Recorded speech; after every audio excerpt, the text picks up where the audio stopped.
Welcome into ATL Day Ones with Jarvis and Tenitra. Coming up on today's show, can we please stop talking about Lamar Jackson? And we are trying to figure out which number 11 is going to show up in the DFW Metroplex tonight. And last but not least, and for the culture, San Francisco don't figure that bad boy out. That's all next, right here on ATL Day Ones. Let's go. This is ATL Day Ones, part of Locked On Sports Atlanta. And it starts now.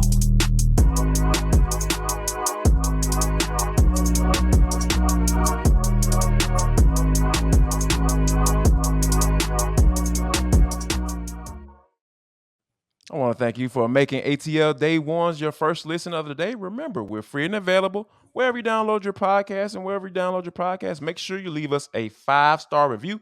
Really appreciate that from you in advance. Today's episode of ATL Day Ones is brought to you by Bet Online, the fastest, easy way to win some money. For all the folks that are tired of listening to us on their phones, how about this? You can check us out on the big screen by downloading Roku or the Amazon Fire app. You can just drop in that search box, Locked On Sports Atlanta, and ATL Day Ones will be right there on your screen for you to enjoy. Because we know you're going to enjoy it because you get this good each and every day. But I'm tired of it. I'm tired of Lamar Jackson being discussed by Falcons fans. Here's why. Because, started off yesterday by asking you about it. It's like, okay, where is all this coming from? Where am I missing something? Am I not doing my research enough? And I'm trying to figure out, like, where is this report coming from that Lamar Jackson is going to the Atlanta Falcons? Well, right. I've done my research as to why people may feel that way, that it might be a chance for him to come up that way. First off, you got the IG message or IG story, basically saying he feels a little, upset as to how he's being treated as far as getting his money and getting his contract, all he put into the organization and all that stuff. I get that. Yeah. I understand that part. That's one part. And then also, the man reportedly wants $200 million. And, and I think that naturally the Ravens probably balked at that as a guy who, and here's the thing where I don't like to do when it comes to having these conversations, because we all know Lamar Jackson is an excellent player, right? True. When it comes to guaranteeing full contracts, which is something that NFL teams normally don't do, and when you're trying to base off what the Cleveland Browns did, with Deshaun Watson. And, the Browns organization is nowhere near an example that everyone should be trying to follow at this point or ever. You know what I mean? So I think that I understand that Lamar Jackson is that dude on the football field. However, I think we need to slow down a little bit as far as trying to chase this dude down and rebuild this team to where it needs to be. Yeah. And Falcons fans, don't get me wrong. I am intrigued by the possibility of Lamar Jackson coming to Atlanta. And here's why. Because just like everybody says in week 1 of the football season, everybody's undefeated. Everybody's in first place. Everybody has a shot. That's what I feel like. That's the point where we are at. That's the point where we are in this offseason, right? And I know we still have a Super Bowl to play, but hey, for the other 28 teams that aren't vying for a Super Bowl, boom, or 24 teams that aren't vying for a Super Bowl, it's the offseason. It started for them 2 weeks ago.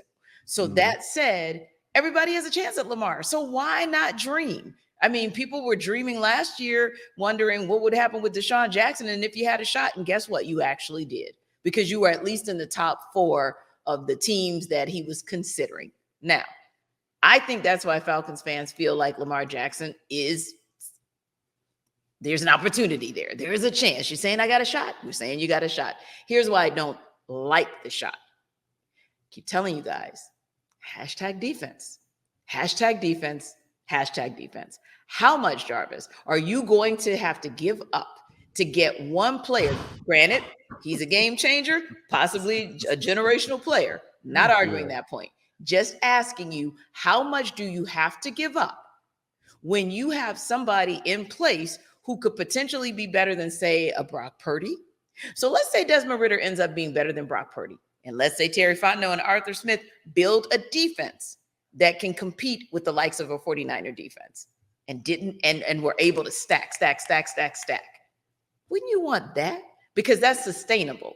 Lamar Jackson, his best availability should be his availability, and we both know it's not because he's often injured. Yeah. I mean, that's why I don't like it. I just think there are too many what ifs, whereas as one player, Jarvis, there's a whole roster almost that needs to be reset, especially on the defensive side. And here's a team that just popped in my head, and here's a team that another organization that I don't want to follow. The Los Angeles Rams. Blank them picks. You want to start going down that road? Because once you start going down that road, you can't stop.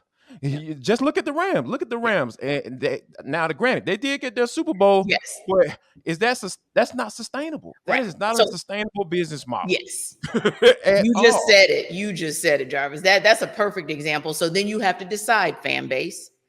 Do you want to go after the ring? And don't get me wrong, I'm all game for that too, because we know you see it a lot in baseball, right? This is one of the few times we've ever seen it in football, quite honestly. So I'm okay with that. But boy, that was not guaranteed. There were many times where it looked like the Rams were not going to make it to the promised land, right? So you take a huge chance on going after and getting one player or two players that can just kind of change it for you. I don't know, Jarvis. Maybe you and I are a little conservative in that space, but I think we both agree. I would rather just see what we got with Desmond Ridder, hopefully get some quality veteran. That way, if he goes down due to injury, you got somebody in there, and just go stack the hell out of the deck on the defensive side. Absolutely. I'm so on board with that. As a matter of fact, I'm not one for slogans. Stack the hell out of the deck on defense. That sounds like a good one in 2023. How about this? Yep. Hashtag Jarvis and Tenitra. Hashtag stack the hell out of defense. Stack the deck on D. Yeah. I'm going to just keep it moving. Speaking of stacking the deck, how about this? The Georgia Bulldogs.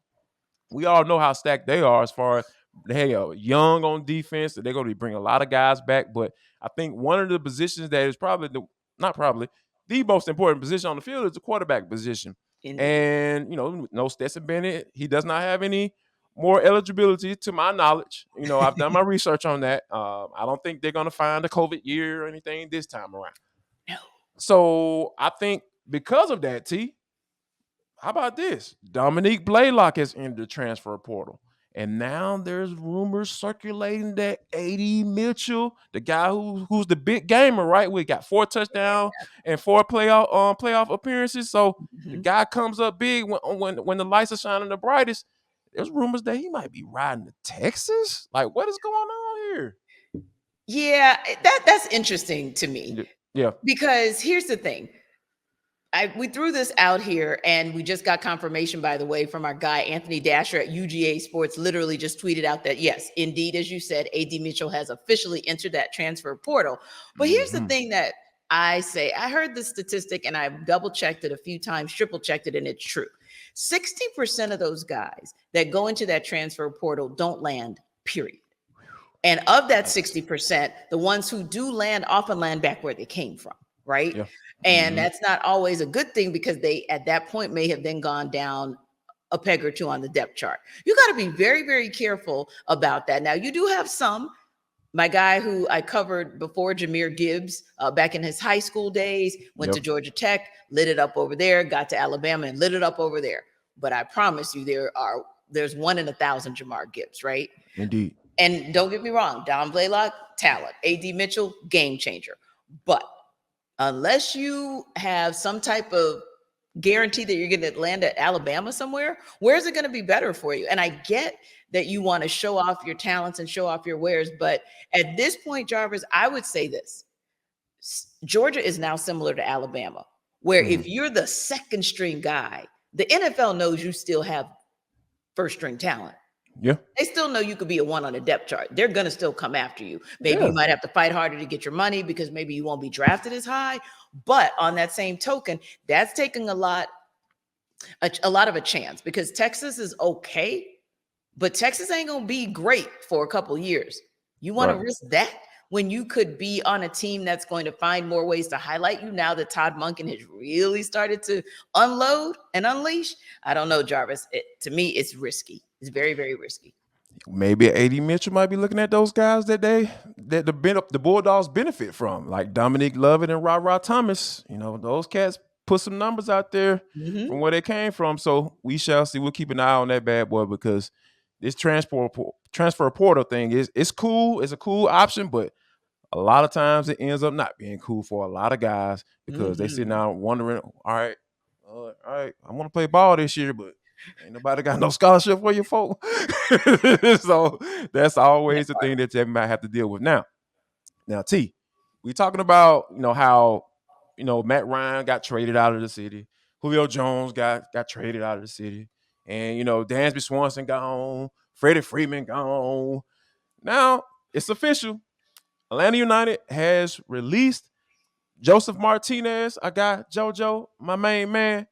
He's no longer with the Atlanta United, and as soon as they released him, he signed a contract with Miami. Like, is this another instance where just like, hey, the face of the franchise is out the door, and it seemingly doesn't. And here's the worst part about it: it seems like they ain't got no doggone plan. Yeah, I think it's interesting because when I look at it, and it was funny because I saw some people say, well, wow, you didn't give him, the farewell that you gave Miguel Almiron. Now, that's a different situation, though, because he was going to the big leagues, right? He going to the big leagues, yeah. That was that, yeah. Exactly. So that was unprecedented where Miggy was able to go and what he was able to do. And Miggy was leaving on good terms. That's a totally different situation. We know that this situation is about the melting down and the dissolving of a relationship between manager and player. Let's just be real. Yeah. Gonzalo Pineda and what he had in mind, Josef Martinez just never got on the same page with him. The end.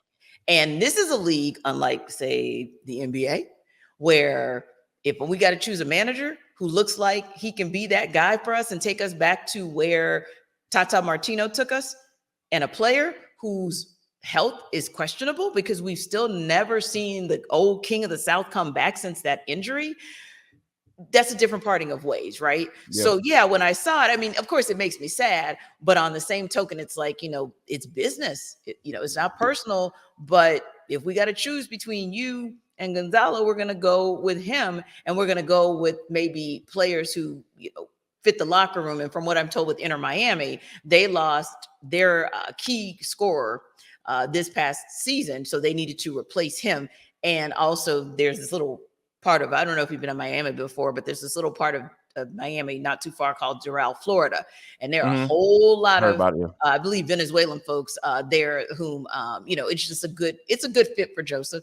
And I think this is just the right time to part ways. But like you said, I was like, oh my God, what a legacy. And you start thinking about the guys like, a Michael Vick, a Dominique Wilkins, and even Chipper Jones. But, you can make the argument even for Freddie Freeman, but those guys who are so iconic. And it's like, dang. They just walk out the door. It's like, all right. Yeah, right. Yeah. Who's What's going? The plan? Who's leaving? And, who's next, Jarvis? Who's next? That's a very good question. Hopefully we won't have to think about that because, with the Falcons rebuilding and my biggest thing is out of all of this is if you're going to let somebody like that walk out of the door, what's the plan? Yes. Like, I'm like John Collins. Okay, what's next? That's kind of where I sit with it with the Atlanta United, because we all know what the fire and momentum that Josef Martinez brought when he got on the pitch, and the excitement that he brought to the city. Yeah, you have to bring that same thing when it comes to trying to replenish that, because you just can't let that walk out of the door and not be able to replenish it at the end of the day. So, and I don't think that Miles Robinson is necessarily as flashy as a Josef Martinez. So you might miss him because he was like Atlanta. I mean, he came to the South, like he fit the city very well. But I do think they have guns. Now they have guns because, they've got a lot of players that are homegrown from ATL United too. So I do think in that space, but like you said, the face of the franchise now, who that's going to become, that's where it's interesting.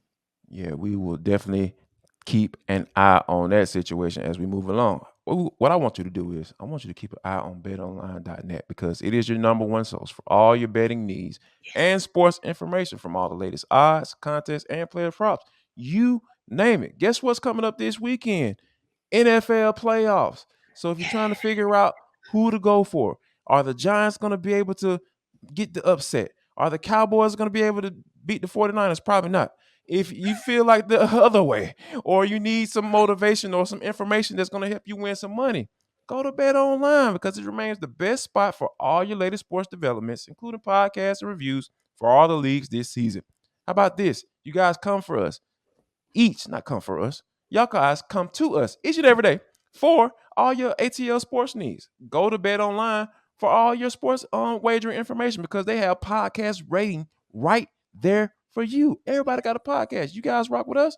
Rock with betonline.net because here's what I want you to do. Head to the website today or use your mobile device to learn more about the action happening today because Bet Online is where the game starts. It does. And Jarvis, I feel like maybe the game and the season might be finally starting for the Hawks. They're finally at a point in place where they can get back to above 500, which they haven't done in almost a month. And they can get to a point in place where they have 4 wins in a row, which I don't think they've done this season. That is remarkable to be able to say that about the Hawks, but we are saying that about the Hawks. And so you've got once again, we already know the conversation, Luka versus Trae, because they're going to go and play in Dallas. They're playing the Mavs tonight. And Trae Young said something interesting after that 3rd win in a row against the Heat. He said, when asked the question about what's the difference, he said, well, it's just that simple. It's get more stops and get more baskets than they do, period. I mean, Jarvis, is it that simple? I don't think so. I don't think it's that simple because when you think about like all the conversations we've had, leading up to this, all the stuff popping off with the Sam Amick report out of the Athletic and then the AJC report coming out soon, and then Landry Fields kind of, standing on the top of the mountain trying to defend his organization that he just took over. It's hard to just simplify it from a basketball standpoint because like I talked about, about DeJounte Murray and how from a mental standpoint, I think this dude is probably has the most mental fortitude on this team. And I think he's shown that. And I think that when you have a guy who can kind of just block out all the noise and help people along the way and help them block it out and like, hey man, let's play some ball. Let's forget all that other stuff because I ain't used to this.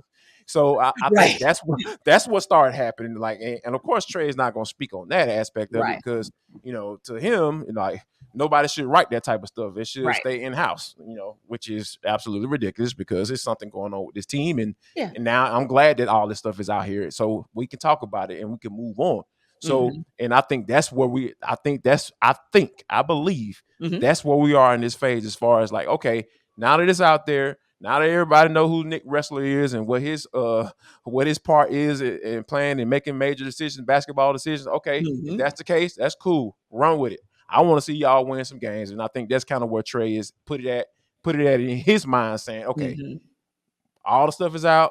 Let's move on and let's see if we can get a win streak going because the Hawks haven't won 4 games in a row all season. The whole season, yeah. So crazy that we're saying that. Yeah, so this is something that hey, this could mean something if they're able to get this dub tonight down there or over there in Dallas Fort Worth. Yeah, and I think one of the ways that they do that is really for Trae Young to be the Trae Young that we've seen during this winning streak, shooting 39% from 3 in those 3 wins versus we know him averaging 32% and then 9 dimes a game. That means you are really working to make sure everything from ball movement to spacing, getting everybody involved, all of that is a part of the game plan. That I hear what he's saying from a simplicity standpoint, but I also think those are kind of the nuances of what happens on offense. And then also they've really been doing much better in terms of their transition defense as well. Not sitting there arguing with the refs. Why didn't I get a foul? No, just get back on defense, get the ball back, and then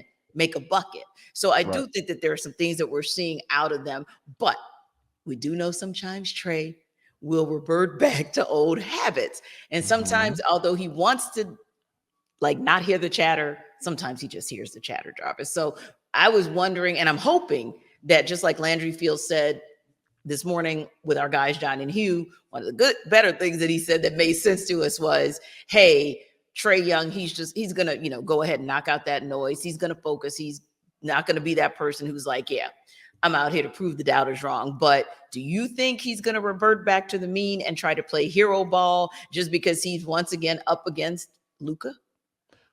Whew, that is a really good one and I think that the caveat was the last part that you added. That's why I feel before you added that last piece, I was like, you know what? I think he might be able to sustain this because, like I said, it's 3 games in a row. Yep. He and DeJounte, his game is kind of he started his outside game shooting from 3. He's been shooting better within his weird streak, and they've been moving the ball around. But the only thing that the last part that you said, that piece. Now that they're going up against Luka, that's why I feel like there's a possibility that he might be able to try to play some hero ball, which I don't have a problem with as long as you keep that same energy on defense. Because, like I said, he ain't locking nobody up. But, hey, if you have those spirit fingers on D, hey, man, you can play hero ball all you want, and you can go score for score with that dude. Because I wholeheartedly he has those capabilities. And for all you Luka fans, he does have those capabilities from a scoring standpoint. He can get loose with it. So I think that when you have them going up against the guys with the full freight now, this is the first. I think it's the first. Yeah, we haven't seen this clean injury report. So like, hey, you got all your guns, so it ain't no excuses. It ain't no reason for you to fall back. So resist the temptation, Trae. Resist the temptation. Yeah. I love it. We'll leave it right there. Just resist the temptation. And welcome back, CC. We really appreciate you coming back. Please stick around. Please stick around. But speaking of Landry Fields, we were talking about him stopping by our guys, John and Hugh, on the 92.9 The Game earlier. And in addition to his comments about Trae, he had some very interesting comments to say as it relates to blocking out noise or not blocking out noise and what that noise actually is from the perspective of the front office as well. Individuals didn't come and say, hey, here's the story. Would you like to provide something for it? Can you help us gain some clarity on what we're hearing out there? No, people just decided to go and write that. And I don't think they understood at the time, and maybe they don't now, but I hope they do, just how damaging that is. And it's not just an organization thing. It's an absolute damage to people, whoever is involved in that. And that's not fair, but that's the world we live in right now. And what we're trying to do internally is weather that and find out where the growth point is at, and then continue to push forward, because we know that's not what we're about and not what we're going to be about at the Atlanta Hawks. Thoughts, Jarvis, thoughts. I know there was a lot to dig in there, but what's your immediate reaction when you kind of hear that? Well, I mean, let's keep it funky. Like, we wouldn't have to be talking about this if you didn't tear down your front office midway through the season. Mm-hmm. If you would have done this in the offseason, people would have understood, because the way they were trending, 9th in the Eastern Conference, 500, almost right at halfway through the season. Those weren't the expectations coming to the season. Right. Like, the Dejounte Murray move was the extra superstar, the extra dude that can doggone handle the rock and help you on defense, because you had one of the best scoring offense in the NBA last year. So guess what? All this stuff going on, it ain't our fault that all this stuff is going on. If people within your organization, hey, the guy that hired you, Tony Wrestler, he up here doggone making people quote unquote step down. We all know that's bull crap. Special advisor, that's the doggone the last step before you get fired. Because he respects you in some form or fashion. Yes. So, hey, go and step down before I fire your behind. Okay, I'll do that. And then, you, by the way, don't even come in the building anymore, and you're free to go take a job wherever you can find a job and go get some money. So, all this crap going, all this, people didn't come to me, because why should we come to you, Landry? Right. So you're just going to spill the beans and say, hey, this is what it was. Like, I don't feel like Travis Schlenk had an open mind about trading for DeJounte. I feel like we should say blank them picks. We trying to doggone get to the playoffs and win the championship. No, you're going to be like, no comment. Yep. Yeah, I mean, that's right. That's probably what we were going to get. And I think, too, that what we were hearing from the media wasn't just the media making things up. A lot of these reporters are longtime beat writers and reporters with The Athletic, with the AJC. Those are reputable organizations who gave information that was given to them. So one thing about those organizations and one thing about those reporters, we know they do vet the information. Right. They're not going to just run with one piece of what they hear and roll with it, especially because one of those articles was not just written by our girl Lauren Williams, but it was also co-written by Chris Vivlamore. And Chris still has a lot of inroads and a lot of inside knowledge in addition to our buddy Jeff Schultz over at The Athletic. So I do think that because of the sources, Jarvis, it still goes back to what we were saying. And this is the other piece. All along, for at least the better part of 2, maybe almost 3 years. I won't even take it back as far as 4 years, but I could, because there was smoke way back when Luka and the Luka Trae trade. That's when the smoke really started, if you want to be honest, because questions were who dictated that. But we won't go back that far. We'll just go back the last 2 years. Right. And it's just been smoke. When there's that much smoke, there is fire. So I hear what Landry's saying. And hey, Landry, you said the right things because you're the GM. Hey, I don't mind you defending the camp. Yeah, I just understand that at the end of the day, it's where there's smoke, there is fire. And you're just going to have to be prepared to manage this because, to your point, Jarvis, it is the middle of the season. And so this is the thing that is attached to you now. So you're going to probably have to deal with this for the remainder of the season. But hey, you know what? If you're stressed out there, whether you're a part of Hawks Nation and you're true to Atlanta, or you're a part of the front office and you're like, these people had tried it again today, probably time for you to get a Built Bar, because that's the only thing I can think of. If you get a protein bar that tastes like a candy bar, that can just lull you into a sense of peace. And then they've got all these cool flavors, the churro and chunky cookie dough puffs and peanut butter. Like, all those are new flavors as well. So that's why I kind of mentioned those, and even almond, because that's something that you couldn't get from Built Bar just a month ago. Also, Built Bar has upped their game with proteins. We're talking 17 grams of protein in each bar versus just 15. And then, of course, the calories are down from 160 to 150. So to me, I don't know, Jarvis, it sounds like win-win-win.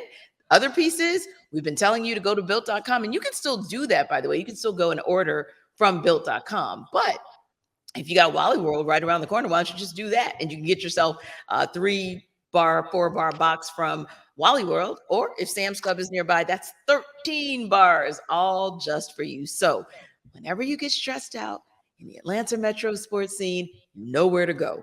Get yourself a Built Bar and everything will be fine, because who doesn't like 100% real chocolate in a bar? Also, everything will be fine if you start doggone liking and subscribing to Locked On Sports Atlanta, because, hey, we got all this goodness for you. Hitting hard with John Chuckery, ATL Day Ones with Jarvis and T, man. We out here killing it. We out here rocking with y'all because y'all are rocking with us. Yes. So if you also want to get in contact with us, atlday1s@gmail.com. I'm cooking up something, so I need y'all to pay attention, because it's going to involve you emailing us and saying, hey, Jarvis, tell me where y'all going to be.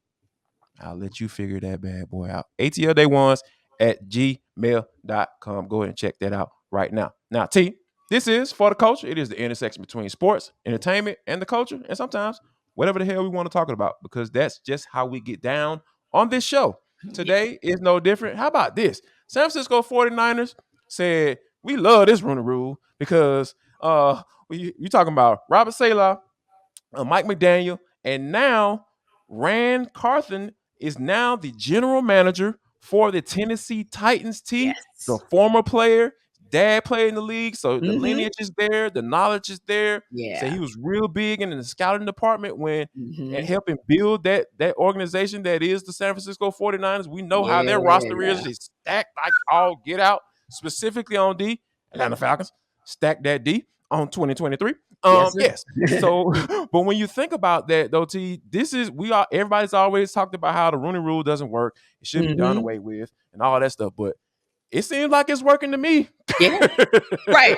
And in a place where it really isn't utilized because it's really supposed to be the Rudy rule for head coaches, right? Yeah, right. And it's not working. Like, we're not seeing these guys on the sidelines like we need to see them, but we are seeing them in the front office, from Brad Holmes to Martin Mayhew, of course, our own guy here, Terry Fontenot, Andrew Berry, Chris Greer. So you've got guys, and these are guys, Jarvis, with teams that are up and coming. The Lions are starting to do some things. The Commanders started making noise in the back half of the season. We saw what the Falcons were able to do with the limitations that Terry had on him this year. The Browns, Indeed. even with some of the quirky cray they do, you still got to give a lot of credit to their GM. And of course, we saw what the Miami Dolphins became as this season has gone on. So you're seeing these guys now getting a seat at the table and really making a difference. And certainly we're excited because it's not just talking about it. Yeah. Can I just have a sidebar? Mm-hmm. So excited about this because I didn't need to hear or see another tweet that said the Titans completed their interview for general manager with former ... I'm so sick of those tweets that are telling us it feels like they're checking a box because you're telling us that you interviewed this diverse candidate.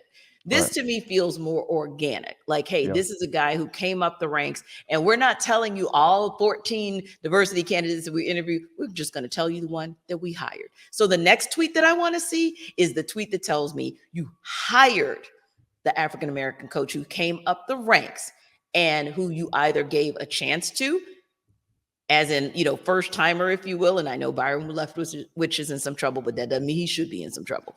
A first timer like him, or even let's go with my guy, Eric Bieniemy, from my hometown. So give that, let me see that tweet, or let me see the tweet where you gave Raheem Morris a second chance. And then we can have some conversation. But congratulations to the Titans for getting themselves a great guy because, hey, he's shown and proved what he can do on the West Coast.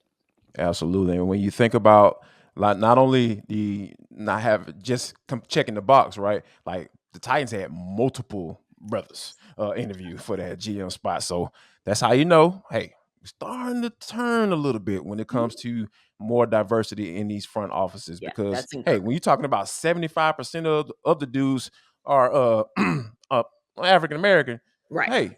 Hey, if you can play it, you definitely should have an eye for it. How about that? Absolutely. So what we want to do is we want to thank you for making ATL Day Ones your first listen of the day. Why don't you make Locked On Sports Today your second listen? And you guess what? You can find it wherever you find this podcast. Wherever you download the podcast, go ahead and find Locked On Sports Today, because they got stuff just like we talked about before the culture. They got take of the day, and it's absolutely going down. And I will leave you guys with this. Yes. If you don't do anything else, make sure you share love, show love, and most importantly, spread love.